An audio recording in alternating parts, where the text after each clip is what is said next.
Hi, welcome back. I am actually going to do week 2 and 3 as part of the Divine Masculine.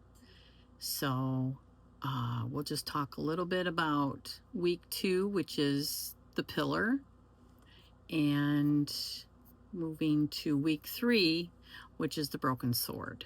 So if you have not gone to Moon Scarab and watched Ramon's week 2 and 3, I would highly suggest that you do that because they are magnificent. So let's get into the pillar.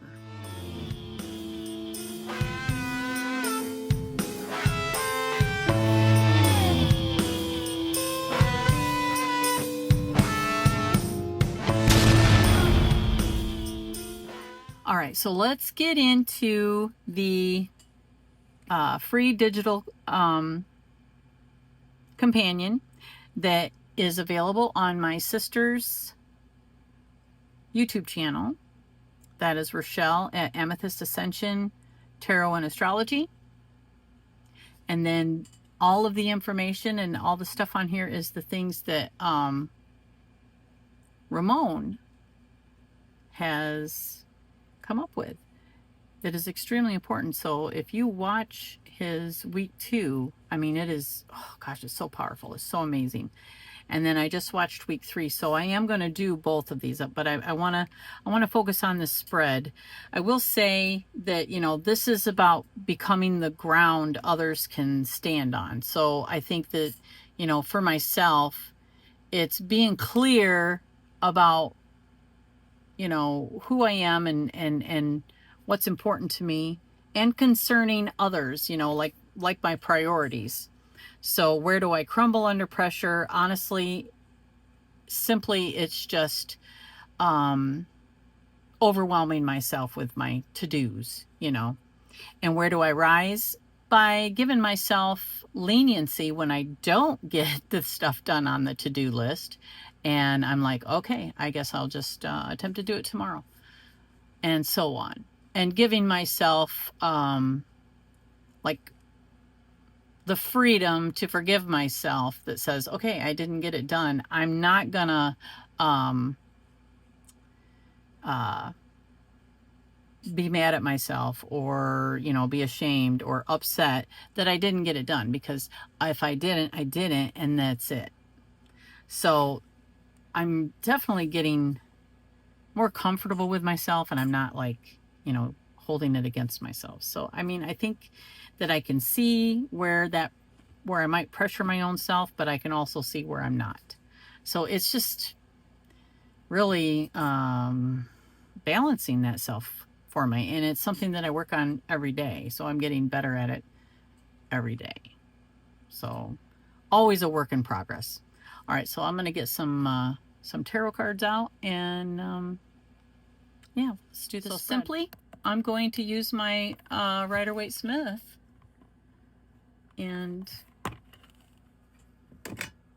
maybe I might clarify with an oracle. I haven't decided, because since I am doing week 1 and week 2, I do not want this to be extremely long.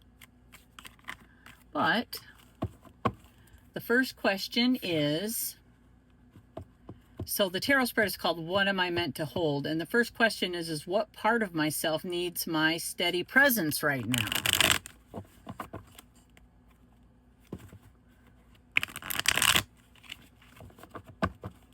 All right. What part of myself needs my steady presence right now?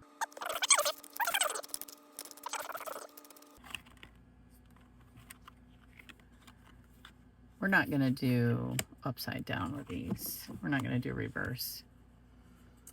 All right. Where am I being called to be a pillar for others?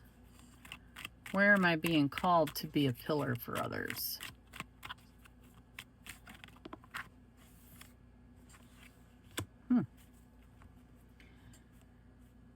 What fear do I carry about being dependable?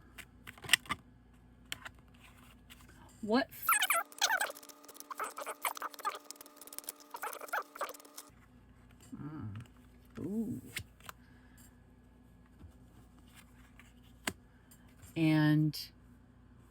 What spiritual vow am I ready to make to myself? What spiritual vow am I ready to make to myself? Ooh. Yeah. All right. So let's take a look at these. I think I need to really pay attention to, you know, my boundaries so that I'm not overwhelmed. You know what I mean? So I think that that really is speaking like, okay, you don't have to carry certain things. You don't have to carry this burden. So I really believe that that's what it's saying. Pay attention to the things that are burdening, and let's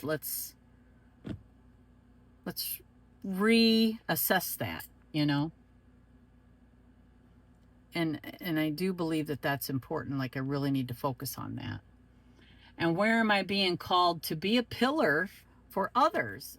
It means that I do have to be honest about how I'm feeling about something, and then address it, and then work through it.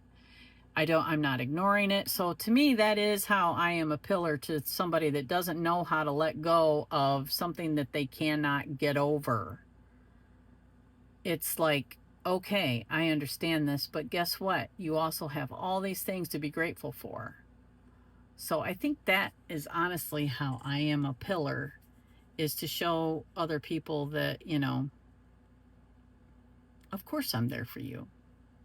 But I think that you have a lot to be grateful for. You know what I mean? And yeah, at least I think that's the case. What fear do I carry about being dependable? It's not giving, it's not having the answers. That would be my first instinct, to just be like, okay, well, why don't you try this, or let's do this, because, but my fear with that is that I'm going to give bad advice. You know what I mean? That everything that I've learned doesn't mean that's going to help you, you know. So teaching it is, yeah, I would say that that is a fear that I carry. It's an honest fear that I carry, that I'm not always going to give the best advice. I'm not here to teach you anything, you know. So the fear I carry about being dependable, again, is, you know, not always having all the answers. So you know, I don't want people to depend on me for advice because it's not always going to be what's best for you. I know what works for me, you know, and let me tell you, that is something that I'm working on. So that really makes sense to me. What spiritual vow am I ready to make to myself? Being emphatic and you know, has a little bit more control of his emotions. So in other words, even if he's triggered, he's really good at not projecting that onto someone else. That's the biggest vow right there, is not letting myself be overwhelmed by, you know, my burdens. Being grateful, you know, having these one-on-one relationships, and then dependable with the things that I say. You know what I mean? Walk the walk. Be somebody that teaches through how I am. You know what I mean? Instead of, you know, talking about something and not following through with how I am. I think that that's really what this whole reading is saying. It's saying, you know, be authentic in reality, and but yet still, you know, being real about how you feel about stuff, and being real with the people that you love, and your you know, but being an example of all of that, and not preaching, pretty much, is what I think that the whole reading is saying. All right, week 3, the broken sword. All right, so we got healing the wounded masculine within. So we all carry stories of the failed father, the cruel God, the silent warrior. This is the week to turn inward and meet the abandoned child, the shamed protector, the exhausted builder. You are not here to fix them, you are here to witness them into healing. So the theme is listening to the pain of the masculine energy, the heart, and the lineage. So I did just watch week 3, and it's like, and Ramon's like, this is the way to bring yourself back to where you want to be. It's like bringing the best of you back. It's reclaiming your divine masculine through the healing. It's healing it. So the focus is on the inner child, the emotional healing, and the shadow integration. So I'm going to do this spread. So the practice is record a voice memo or short audio message where you speak directly to your younger self. Offer them what they needed to hear, save it, and replay it during the week as needed. Now the journal prompt is what was I told it meant to be strong? And I mean, it's kind of like, don't let others see when you're upset. I know, and honestly, that's kind of like, wow, that last spread was like, be real about everything.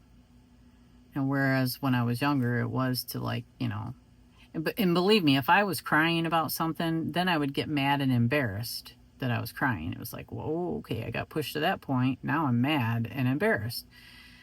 So that makes sense. Who paid the price for that story? Well, obviously, when I was younger, it was me because I wasn't real. I wasn't honest. Yeah. Okay, so since we're digging into our inner child, let me pick a good tarot deck for that. So I'm going to use the Biblical Tarot because I really feel like the Bible is very patriarchal. So, yep, plain and simple. We'll see what kind of energy I get from this. And then I am going to use my oracle for a clarifier, healing the inner child. I think it's very appropriate. All right, let's dig in. All right, the first question is what inherited wound still echoes in me? What inherited wound, still echoes in me? All right.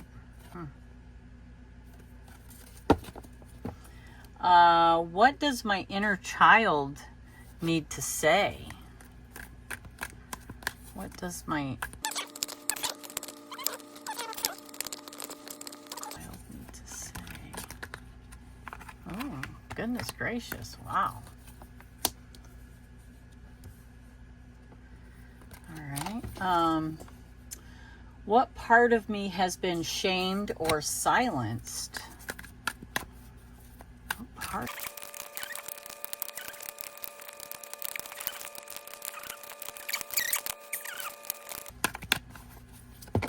Okay.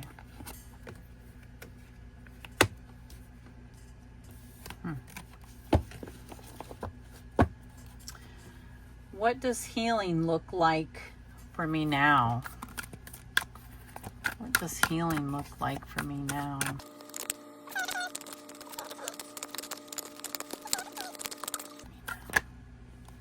Wow. Wow, wow, wow. All right. Wow.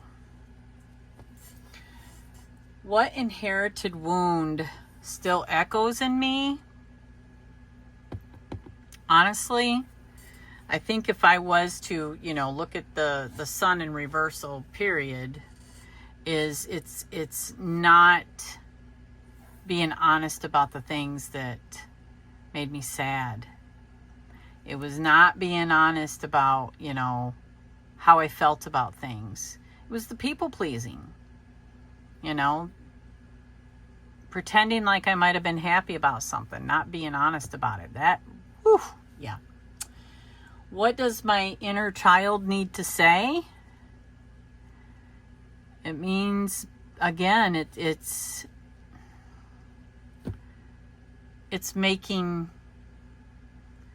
finding balance. My inner child definitely needs me to continue. I mean, this is always has been my stalker card. And I find myself sometimes, again, you know, it's like I'm constantly a work in progress when it comes to overcoming my own personal, quote unquote, demons. And it comes from my people pleasing. And so people pleasing leads me to be that person that just says, sure, I got this. I can help you. Now, granted, again, I've been working on it and I have been so much better about my boundaries. But when I find myself, again, in situations that it's just not a question, you know what I mean? Like, again, when it comes to the children and that I take care of and my mom's health, it's like, I don't even question it. It's like, I don't think of my own self in those times. I just don't. I think of, again, my grandchildren, and then I think of, you know, my mom's health, or, you know, somebody that is in a dire situation, like my stepdad, who is dying. I think about that and what can I do, regardless of if I do have something going on. And I think my inner child is like, you still need to balance. You still need to keep boundaries. You still need to, you know, let things go and address, in other words, you know, assess. I think it means just to assess my boundaries again. It's like it's always an inner struggle that I have. What part of me has been shamed or silenced? Now, I think this is interesting, and I'm pretty sure Grains is Pentacles. So, I think that the part of me that has been shamed or silenced is like, I think sometimes I let others make me feel bad for, you know, or like mocking me for what I have accomplished, you know, or like somebody else with their own incompetence, or they feel is their own inadequacies or whatever. Like in the past, man, I'll tell you what, I mean, just to give you an example, my ex-husband who is gone, he's passed, he's left this plane of existence, would mock me or say things like, he'd tell the kids, go ask your mother. She's the one, she's got big bucks. She's the one that has the money. Don't ask me.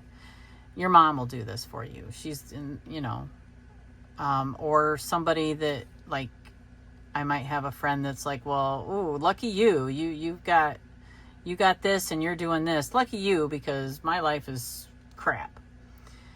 And so it's like they're trying to shame you for being happy about things or finding the good in things, or they tell you you're toxic, you're positive, or you're all about love and light. It's like people tend to shame you for staying optimistic or being positive. And yeah, that's crap. That's just crap. But I've had it done. And I feel like sometimes I attract that. It's like, because I choose not to be a victim, but I also recognize that you can't be one without the other. You can't be a survivor without being a victim. You can't be one or the other. I choose to be a survivor. So even if something shitty might happen to me, I tend to think, you know what? I mean, I'm going to go through this, but I'm also going to come out on the other side. regardless, because it's all in how I see things, right? You know, and then someone else that may not view it the same way, they tend to be the victim. They look at that and they're like, okay, whatever, you know, and they will shame you into being the opposite. And I'm not speaking about anybody in particular. I'm saying that in the past, I have definitely been shamed for having that outlook on life. Oh, yeah. And it's been happening to me since I've wanted to be optimistic and positive ever since I was a little kid. And granted, it might be from people pleasing or just wanting to be the best that I can be. And I've been learning my lessons in between there, believe me. But it's a certain archetype that tends to do that. And believe me, I see it. I see it. What does healing look like for me now? It means believing in myself. That's what healing is for me. It means believing in myself. Believing that I can manifest anything that I set my mind to. I also understand the work that it does take because, hello, I've been putting the work in my whole life. That means believing that it's not for nothing. It means that, you know, everything that I'm learning and I am applying in my life is beneficial. It's just plain and simple. What does healing look like for me? Believing in myself. So my inner child, I'm sure, has a final message to me. And I would like to know what that is, because I think like what Ramon was trying to say is that, you know, this is about addressing the inner child here. And this deck is perfect. The Healing the Inner Child is perfect for this. This is one of my favorite oracles for this. So let's see. What is that message that you have for me?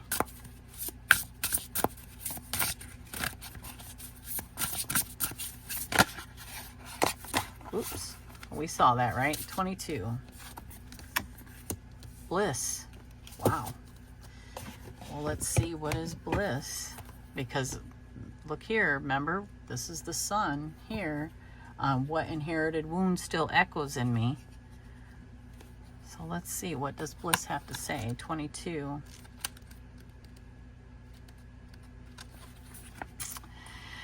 Our essence is shimmering bliss. At the core of our being, we are exactly like this child, immersed in energizing, ecstatic light and joy, surrounded by resources and allies just waiting to guide us and support us. We are inseparable from Source, and as such, our nature is unconditional love, knowing, and bliss. Experiencing and accepting this is our soul's journey as we move through time and space, clarifying the lens of our perception more and more with each encounter and experience we have. There is no rush for us to get there. There is no spiritual hierarchy, no final achievement or destination. Life is not to be achieved, it is to be lived. God, that's powerful.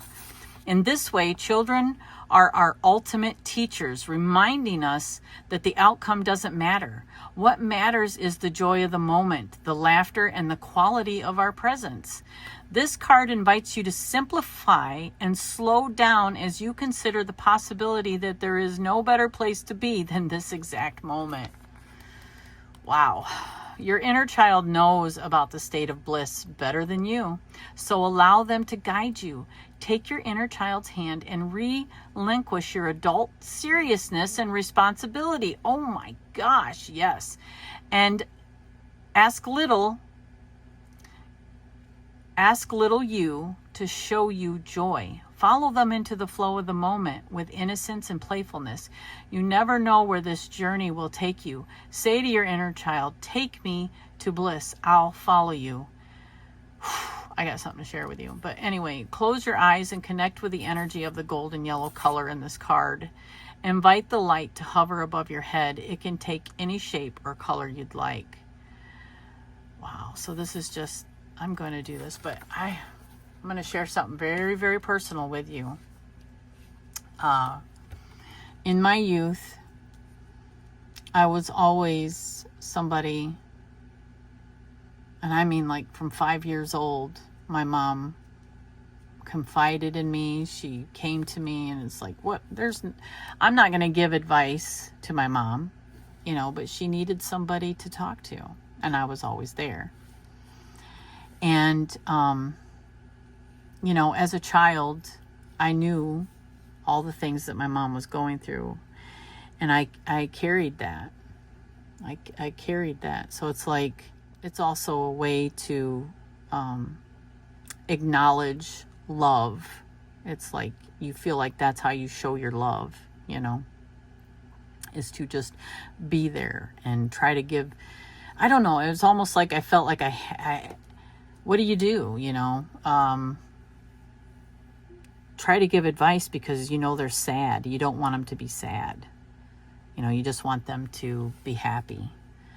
And it's like I grew up gradually, just it seemed like it was just part of something I did for the people that I love, because I was taught early that, you know, I'm sure I'm not alone. I think that probably happens to a lot of us. We become that ear, and then the shoulder. And it's not like we really know, but we're just somebody to confide in. And then it's like you think that's how you show people love, by being there for them.